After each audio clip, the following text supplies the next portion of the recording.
నందమూరి మోక్షజ్ఞ చాలా రోజుల నుంచి నెలకొన్న వార్తలకు ఫుల్ స్టాప్ పెడుతూ మోక్షజ్ఞ మొదటి సినిమా పోస్టర్ని విడుదల చేశారు. దీంతో నందమూరి నటసింహం బాలకృష్ణ తనయుడు మోక్షజ్ఞ తెలుగు సినీ పరిశ్రమకు పరిచయం అవుతున్నారనేది ఖాయమవుతోంది. సెప్టెంబర్ 6వ తేదీన ఆయన జన్మదినాన్ని పురస్కరించుకుని ఒక పోస్టర్ని విడుదల చేశారు. సినీ ప్రియులను, నందమూరి అభిమానులను అందరినీ ఇది ఆకట్టుకుంటుంది. ఈ సినిమాను గ్రాండ్ గా తీర్చిదిద్దాలనే యోచనలో ఉన్నాడు దర్శకుడు ప్రశాంత్ వర్మ. మోక్షజ్ఞ సోదరి తేజస్వినితో పాటు ఎస్ఎల్వి పతాకంపై సంయుక్తంగా ఈ సినిమా నిర్మితమవుతోంది. పురాణాలను సోషల్ కథాంశంతో పెట్టి తీయబోతున్న ఈ చిత్రంలో ఇద్దరు స్టార్ హీరోలు నటించబోతున్నారు. ఈ ఇద్దరు స్టార్ హీరోలు మరెవరో కాదు, బాలకృష్ణ, జూనియర్ ఎన్టీఆర్. మోక్షజ్ఞ పుట్టినరోజు సందర్భంగా తారక్ శుభాకాంక్షలు తెలియజేశారు. అత్యున్నత స్థాయికి ఎదగాలని ఆకాంక్షించారు. తారక్తో పాటు కళ్యాణ్ రామ్ కూడా శుభాకాంక్షలు తెలియజేశారు. సినిమాను మరింత ఆకర్షణీయంగా తీర్చిదిద్దే క్రమంలో ఇద్దరు స్టార్లు ఉండాలని బాలయ్య తలపిస్తున్నారు. ఇందులో భాగంగా తాను కృష్ణుడి పాత్రలో నటించే అవకాశం ఉందని తెలుస్తోంది. బాలయ్య కూడా మరో స్టార్ హీరో జూనియర్ ఎన్టీఆర్ కూడా ఇందులో కీలక పాత్ర పోషించబోతున్నట్లు తెలుస్తోంది.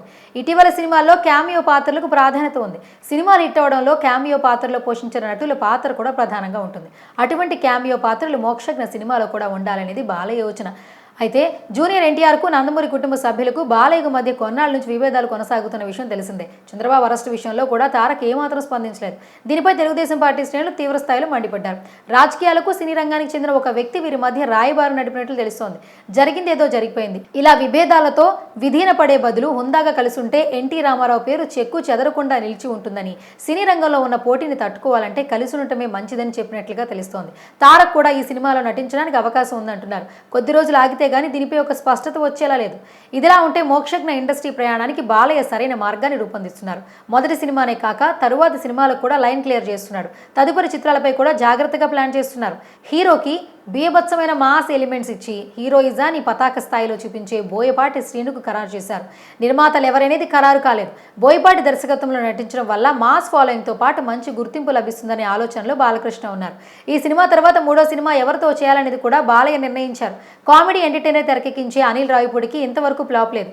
అనిల్తో సినిమా అయితే మినిమం గ్యారంటీ. ఇప్పటికే వీరిద్దరు కాంబినేషన్లో భగవంత్ కేసరి వచ్చి సూపర్ హిట్ అయింది. తన వయసుకు తగ్గ పాత్రలో బాలయ్య చక్కగా ఇమిడిపోయారు.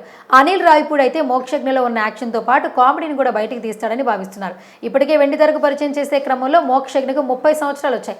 భవిష్యత్తులో చేయబోయే సినిమాలు మాత్రం ఎటువంటి ఆలస్యం లేకుండా తీయాలని బాలయ్య నిర్ణయించుకున్నారు. సినిమాల విషయంలో కఠినంగా మోక్షజ్ఞ చేత పని చేయిస్తూనే ఉన్నారు. ఈ విషయంలో ఎటువంటి రాజీ పడే ఉద్దేశం లేదని బాలయ్య తెలిపారు. ఈ విషయమై బాలకృష్ణ ఇప్పటికే మోక్షజ్ఞ హెచ్చరించారట.